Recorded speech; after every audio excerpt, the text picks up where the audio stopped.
Explore exactly what it takes to become a successful day trader and the power of consistency from the minds of the trading's elite. This is the Beyond the PDT podcast. Here are your hosts, Bryce Toohey and Matthew Monaco. So welcome to the show, Alex. I've been listening to your podcast a lot, especially since we kind of stopped doing our episodes, and you really filled in that trading space, and you've done a ton of great content. But if you could just, for the listeners or people who aren't aware of you or your show, could you give us a quick introduction of who you are? What do you trade, how you trade, and what is Be the Trader? Sure. I appreciate you guys bringing me on the show, by the way. I really appreciate it. I've been listening to you guys since you guys started and love the show and excited to be here. To talk about, what Be the Trader is, the whole idea of it is to kind of share my journey along the way of profitability and consistency. But also I've always had a huge passion in helping others and showing them the truth behind trading and how it's, some people, you can find that quick success. But for me, it's not quick. It's taken a while, and it's progression day after day, and I want to show that reality too. There's two different realities. I'm not saying one's real over the other. And so the whole point of it is to share that journey, but then also I'm not the expert. So I also bring in other people who are already doing really well to the show, kind of like you guys are. And that's what inspired me too, is you guys are, sharing great knowledge with these great traders as you guys grow. And so I was doing that as well, where I bring in traders and we kind of discuss, topics of the day or topics of the month of challenges they've been facing, kind of sharing the inside of what they've been dealing with rather than just their journey themselves. Because, they've all been interviewed. You guys interviewed a lot of these characters, and I just didn't want to do the exact same thing because everyone knows their story now. So I really wanted to go more behind the scenes, like, how are you doing now? What challenges are you facing right now? What do you feel like you can do or improve on, or what do you feel like was your biggest challenge? And so that's what really inspired me. And what I really love about it is just taking it into a whole kind of new lane, if you will, where I bring in like multiple traders at once and we all have a discussion, like a round table, which I call trader therapy. And that's been so fun, man. So I really appreciate you bringing me here. But just to give you an idea of what I do, I just trade small cap penny stocks, and shorting is my forte now. I finally found consistency. I work full time and I trade, and then I share all about how I failed a couple of times at doing that, actually leaving my job, and then I talk about that as well. But then on top of that, I also been swinging a little bit, Matt. You know about that. You've been swinging with me here lately, and so have you, Bryce. And we mean swing trading, not the other swinging. But not on a playground, not on the playground. Or the other swing. Or the other swing. Wow. That's awesome, man. How long ago did you kind of get into the game? How did you get into the game? Could you just give us a little introduction about the start of your journey? Yeah, absolutely. So 2015 is when I think 15 or 16. I think it was 16 is when I saw trading because, I had a great career. I was a VP of a small firm in Dallas, business development, and I had extra money. I tried real estate, and, I built a little real estate group where we would meet every month, and people came all over Texas to come meet with me. And I was so shocked at how I did that. But I also realized I didn't like it because it took forever to make your money. And so I was, as you can tell just by me saying that, I wanted to make money now. And so I said, let me find something else. So I found Tim Sykes, pretty much like everyone gets into this game. And I opened an account and I basically was gambling from 2016 or end of 2015 to the beginning of 2017. Literally, I was just gambling. I didn't really try to learn from Tim Sykes. I just kind of like signed up for that silver subscription first and just kind of followed the alerts, and pretty much was a sheep in the herd and got murdered. I'm talking about, I had money to spare, and to me, it was just money I didn't really care about, so I treated it that way, and I lost a lot. And because of that, at the time, it wasn't frustrating because I was like, no big deal. But then when I decided to get serious with trading in 2017, and I cut my job cold turkey, and went from making good money to nothing. And then when that happened, I was trying to trade for a full year straight, just living off, what I saved, a year and a half actually about. And I wasn't making anything. I was actually failing. I was losing money. I think I lost like $3 or $4 that year and a half, which isn't really that big, but it sucks when you go from, I was making some decent coin and then making nothing. And so a negative. And I thought I could do it. I was so happy about doing this, making the jump. Here's the guy, I'm going to make this happen. And I didn't. And you learn a lot about yourself, or I did, about what I value in life. And like, how do I see value in myself? Like, do I see I used to see value about how much I made, and I think whether that's right or wrong for me, like I know that's not how I see value anymore. And I'm glad I don't see value like that anymore. It's the only reason I saw value like that is because of my background, how I grew up. But that's a whole different story. But anyway, now I see value in basically growth. That's really what I get happiness from, and family. Growth, family, and doing what I like to do, and that's trading. So now I just kind of switched my mindset and went back to work for a little bit to save up another year's worth of income, and then left again. And then that next year, which was 2018 to 19, I believe, is the year. Yeah, 2018 to 19 is whenever I started to find my consistency, and wasn't making any money, like really nothing. But I was making money, but I was consistently profitable. And then I realized that what was stressing me is trying to make it money too fast. And so I decided to go back to work full time. And now I am finding even more success because I'm more patient now. And so the job's helped me a lot. And so now that's pretty much what I've been doing. I think, does that answer your question? Yeah, totally. Just kind of a follow-up. Would you say just that shift in your mindset is kind of the aha moment for you that led to this consistency that you're now seeing? The shift in the value of money? Yeah. Switching from valuing yourself just solely on how much money you make to more of a growth mindset and seeing more value in growing. I think that was part of it. I didn't. So the shift, I say it like it happened overnight. It like the value of money went away after the first year, and then I was like, forget this. Like, I went from a Mercedes to a PT Cruiser to kind of put things in perspective. Okay. And when I got my Mercedes, let me tell you this, like my father worked his ass off to get us from like low income to medium low to high medium, to high low, because there's different ranks in low income. And then he took us all the way to like medium high. And so it was just built in me that I got to take my family up higher. And so whenever I got my job, started making great money, like I bought my Mercedes, like that was a huge moment for me at that time in my life, because it showed me that like I can do this. So you can see how easily it was that I was valuing my worth from what that was, right? And so whenever I lost all that and took a step back and I said, I can do it again, I can make things happen, I can be successful, and took a PT Cruiser, like that was earth shattering. It was so weird, but it also showed me that was the beginning of, wow, I really see value the wrong way. And that year taught me a lot about myself and failure.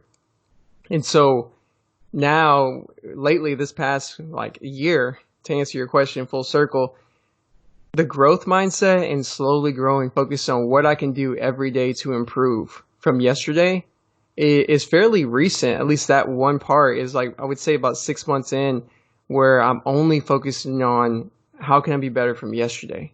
And that's it. That's all I ask myself. How can I be better from yesterday? And just keep on growing. And now I'm just focusing on growth. And so that's how I kind of evolved. That's awesome. Can I backtrack a few steps and ask you a question based on, so you said, you quit your full-time job to develop yourself as a trader. Is that something you'd recommend to people who are in your shoes, who work a full-time job but want to take trading seriously? How did that affect your trading? And is that something that you were happy you did? Okay, so I thought about this. I'm mixed feelings. For me, I don't regret it. Okay. I just don't regret what I did. I do look back on it sometimes, just like, God, you're an idiot, Alex. but I don't regret it because it really, all the lessons I've learned through that experience has got me to where I am today. It got me starting the show. It got me starting YouTube. It got me meeting you guys. It got me meeting all of these people that I would never have met if I never would have made this jump. Maybe I would have, but I just can't. I don't know. It's unpredictable.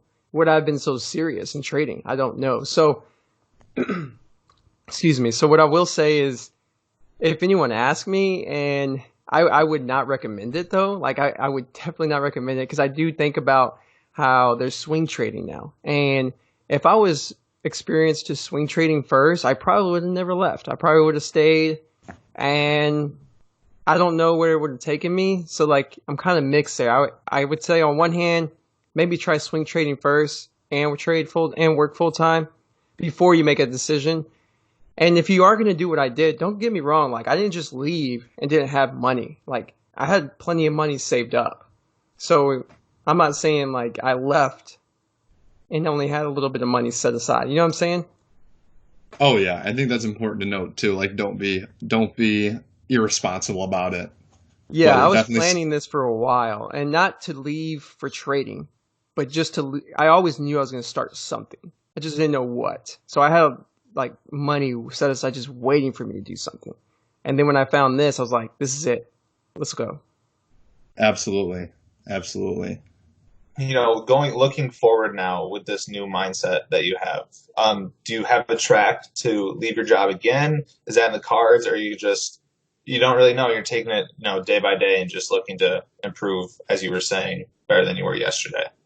So I'm definitely the end goal is to definitely do it full time. But I'm no longer focused on I need to get this really quickly and make a ton of money to go full time. So I'm taking my time. I'm not rushing it. But if the time comes where I'm just like, you know what, there's no point in working this job and trading anymore, then I'm happy to move. But at the same time, like I'm currently like I have kind of the benefit right now where I've negotiated with with my old company to work 3 days remote, 2 days at the office, which has helped me a ton with my trading. So that's huge for me. And if cards shown, I am looking for another opportunity right now that's all remote.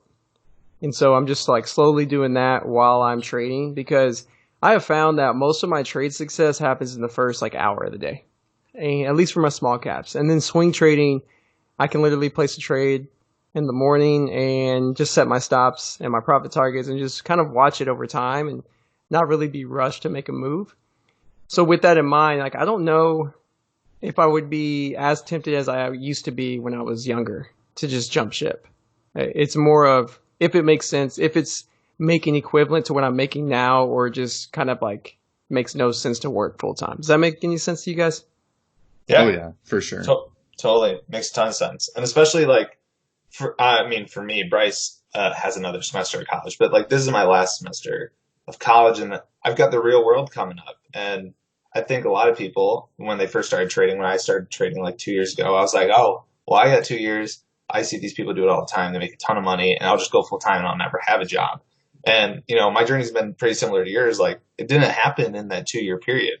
I've gotten better, and I've slowly become, consistently profitable now. But it's not like I'm making enough money to just jump ship totally and go full time. So a big reason we're having you on is because as I go full time and Bryce and I are still swamped with school and stuff, we wanted to make sure that people could, access those podcasts that you are doing, because they're just totally great content. And I want other people to build on their journeys and learn. Because for me, listening and talking to people on this podcast has been absolutely huge. Talking to the successful traders and getting their insight is totally changed my trading path, and I think is a huge reason that I'm now able to be consistently profitable. But like you, I'm not going to take the jump to full time, and I have been focused more on swing trading because I'm preparing myself for when I take a full time job at the end of the semester and graduate. So I went on a rant there. No, you're fine. Yeah, no. See, for me personally, and I'm sure there's a lot of people out here in similar shoes to me, I'm not consistently profitable. I'm working at it, but I went in the same, Matt introduced me to trading, and I kind of went into that same mindset. Like, I've got 2 years to do this. I can make this work. And I still haven't found it. And I know there are a lot of successful traders who have taken many years to make it a full-time possibility. And I was always just like, I won't have to work a job. I'm not going to work a job. But reality is starting to strike me like, you can do both. I always thought it had to be one or the other. If I worked a job, I couldn't trade. And if I was trading, that means never working a job. But reality is striking me that like working a job and trading might not be the worst thing in the world. And they always say that you need multiple sources of income. So that's what I think about too. Like, I'm like, holy crap. Like, why would I have a buddy of mine who works full time, makes great money, and he trades and makes great money there, and he has another side business. So like, he has the right mindset where you could do multiple things. Like, you want multiple sources of income. So the whole idea of leaving your job, I think it only comes up because you hate your job. I think it's the only reason. And granted, like that makes sense. Like if you don't like what you're doing, then find something else. But at least trading will give you the ability to find something you're passionate about, whether that's being a track coach or whatever it is. That way you can do that and trade and have two sources of income. That's why I think it's important, because that's one thing I've learned is like you want to do what you love doing. And that's what I'm trying to figure out now. Like, what do I love doing besides trading? And can I find a job that lets me do that remotely or work between the hours where I can trade? Because I'm in Central Standard Time, so my hours are 8:30 is open over here. So it's like that's business hours. So it's way different than working in California where 6:30 is open. Like I wish I lived over there because I could trade no problem, work full time. That's what I would say. Like, if you want to trade and you can move and you're single and you're not married, move to California. Head out west. Head out west. Head out west and just hustle. 100%. Yeah, and I mean, like the long-term mindset. And Bryce and I have had a ton of conversations about this just outside of the podcast. Like, it doesn't have to happen in a year. You know what I'm saying? Like, for us, like we're all pretty young guys. Like if we don't make $1 million in the next year, like it's okay. But like what happens in 5 years? You know what I'm saying? What you do this year you could possibly make $1 million in 5 years down the road. People get so stuck in the mindset that it has to be today, it has to be this month or next month or whatever. And trading and kind of just anything you do in life, it doesn't happen that quickly. It always takes so much longer than you think it's going to. And I mean, that's what I've seen in my journey, at least. Absolutely. If you have the pressure of rushing it like I did and trying to force money, especially when you leave your job, you're not going to make it. I promise you that. And if you do, I mean, hats off to you. Send me a message and be like, I did it. I mean, but it's just too difficult. And then we hear the stories of the people who make it in 4 months, 6 months, a year. And the problem is, I love those stories. I love those people. But the problem is we hear those stories and think that we are lesser if we can't do that. And if we think that way, or I don't know if everyone thinks that way, but I thought that way. And if I thought that way, it made the pressure even more to where like, okay, I'm 2 years in, I'm 3 years in, and I'm not there yet. So now I got the idea of I'm not who I was or who I thought I could be. And now I'm like getting further and further of that ideal like situation. That extra pressure, I'm telling you, is just will equal a disaster. And that's what it did for me. It did not work for me. And so until I made that switch of, you know what, man, I take your time, one step at a time. Everyone has their own process, their own path, and you'll make it. And everyone can make it. You just got to take your time and just be patient. Essentially, I was just saying that we hear those stories and we expect that to be normal. And I think that even puts more pressure on people. Maybe that's the reason for the pressure. Yeah, no, absolutely. I completely agree with that. And if you look at like the Market Wizards books, which everyone should read, yes, in my opinion, the people in those books are the greatest of all time. And a lot of them, it was like 5, 6, 7, 8 years before they ever even found their consistency. So just people quit too early. Don't be a gunslinger and try to make it happen in the first year and blow up your account. Take it slow. and just like everyone goes at their own pace. You know what I'm saying? Some people might get it in a month, and good for them, but that's just not the majority. Absolutely, I agree.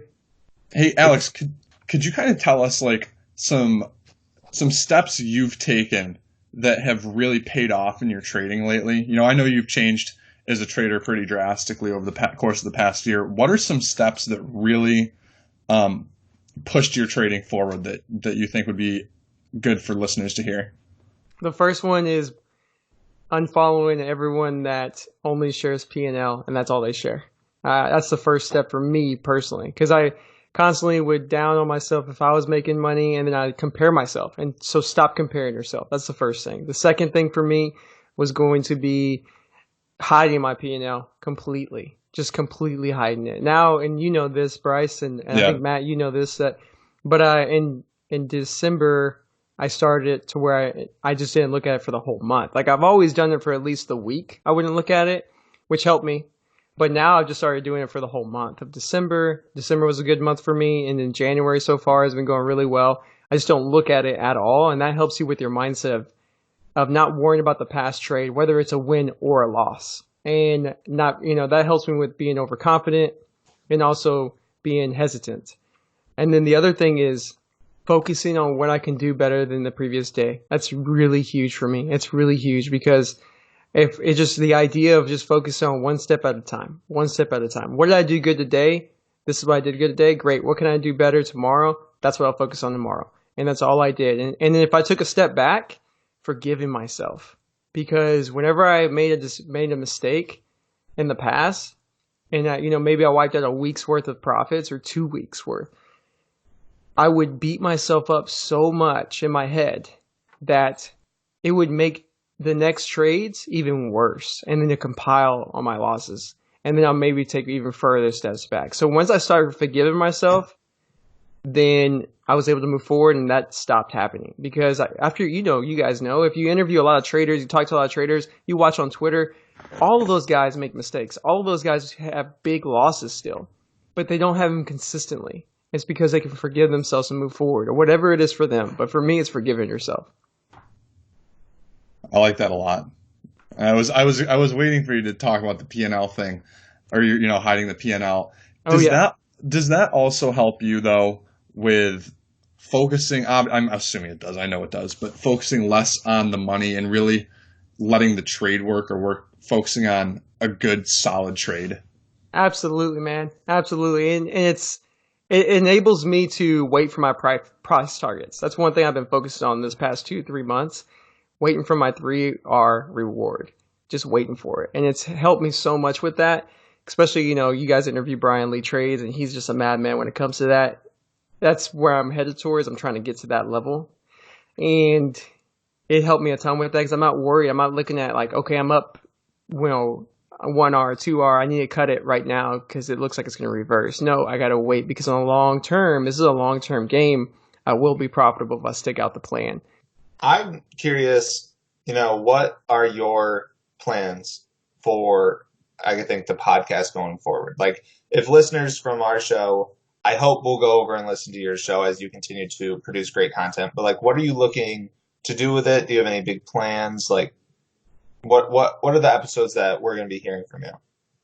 Appreciate you asking. I have a lot of plans for the show. One of the plans is I want to consistently, hopefully I can make this happen, but I want to consistently bring in multiple traders at once and doing the sessions where we're all discussing our current challenges, answering questions from Twitter and Instagram. I want to continue that. I want to continue interviewing other traders, which I have a couple interviews coming up this month that are going to be really exciting. And then I have another plan, which is, I guess I'll share. It's not that big of a deal, but it's more of bringing in guests like from who are listeners to my show to basically join me and discuss where they're at, and then also bring in another trader who's a successful, consistently profitable trader who maybe I interviewed in the past, and me and that person will talk to this listener and help them out as well. So that's another plan.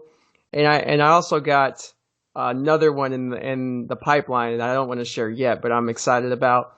that is going to evolve the show even more. So my whole goal, everything I do moving forward, and I try to keep this in perspective because it's easy to fall off of this, is to do whatever I can do to help others. Like that's my true passion behind doing trading.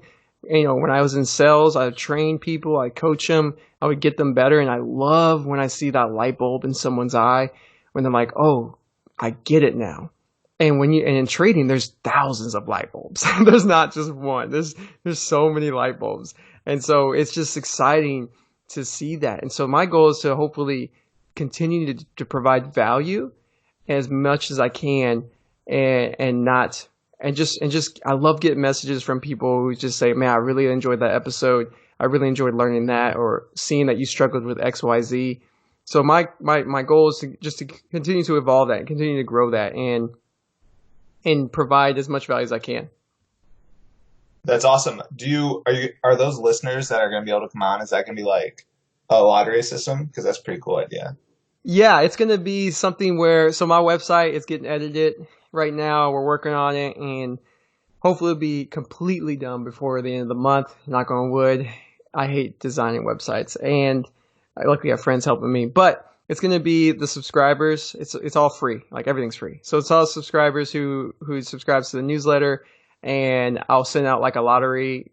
I don't know the system yet, how we're going to do it specifically, but it will be a random selection of maybe like commenting or subscribing in, sending me an email, and then I'll get all those names together. And then you know how online you could do those automatic random selections, and I'll do it something like that, and then bring them on the show. And then there's also people who've been with me since day one, man. Since day one. There's quite a few listeners where literally no one listened to me at all. And I was, on YouTube, but they did, and they're still with me today. Like those are people who I already know that I want to bring on the show because like they've been with me for so long. Like I appreciate that. Yeah, that's awesome, man. I love the direction that you're going, and all those new just show styles that you're coming out with they're totally awesome. And I mean, anyone out there who hasn't checked out Be the Trader, 100% go check them out. Where can they find you? What's your Twitter and YouTube? Twitter is going to be the story 87, just the letter B, and then YouTube is actually Be the Story 87 as well, and then the website is just going to be the letter B, thestory.net, and then of course the podcast is, I don't know why, but it's called Be the Trader. It's not Be the Story, so it's Be the Trader. It just made more sense. So that's where you can find me. Awesome. Yeah, badass. Make sure anyone who's listening to this, if going forward, Bryce and I, the Beyond the PDT, is not going to have any episodes. We're actually going to transfer most of these episodes over to Alex so he can keep them going, just to keep awesome content out there for new traders, people who are getting started in the game, so that way they can, kickstart their learning curve and listen to, the great traders out there, the traders who are consistent. And Alex is doing a great job, in my opinion, and absolutely is going to keep it going. And you heard it from him himself. He's got some really cool stuff planned. So make sure you check him out. Absolutely. I appreciate you saying that. And just let everyone know, because I know your episodes are awesome. I love them all. I was so disappointed, and I was like, we got to keep those episodes alive. There's so much value in them. So when I found that out, just Matt, you, and Bryce, we're going to be calling them just to let you guys know, if you are moving from, coming to listen or just to find their episodes, that's fine too. Come to Be the Trader. I'm going to release them, and they're going to be called Legacy Episodes. I thought that was a cool name. We'll call them Legacy Episodes because they're still around. They're great episodes. And if you're looking for them, just look for the word legacy. You hear that, Matt? We left a legacy. No, it's going to be really cool to like a couple years, 5 years from now, looking back and just seeing those episodes still out there, and also to see where you've grown. And I mean, 5 years, a lot can happen, but I think it's just awesome to be able to just, you don't know who you're going to help. And I mean, that's what we're all trying to do here, is just help other people. And it'd be really cool if, just one person was able to get a ton of value out of this, I think it's awesome. Oh, go ahead. No, that's it. Okay, no, I just think it's so cool that, like, going off that, in 5 years, I personally think these episodes, between ours and Alex's, are still going to be so valuable. Like, there's just so much, and Alex is only going to keep releasing more new and relevant content. So, like, make sure, again, like Matt said, his episodes are awesome. They're phenomenal. He talks to some great people. I like his format a lot. So this is going to be something this is really exciting for me to be able to see this, to be able to keep seeing people be able to grow as traders through podcast styles like this. Appreciate it, guys. Yeah, no problem. Do you have any last words, any last advice, anything you want to say before we tie it up here? I'll just say I love communicating with everyone. So, I love getting messages on Twitter, YouTube, whatever it is, because I really just want to help out. So if you have questions, send them my way. If I can't answer them, I will get them answered on my show.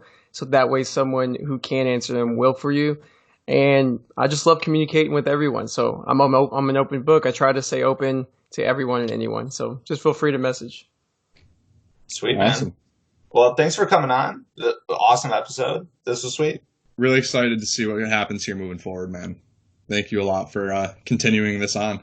Thanks, guys. I really appreciate you joining me, inviting me on.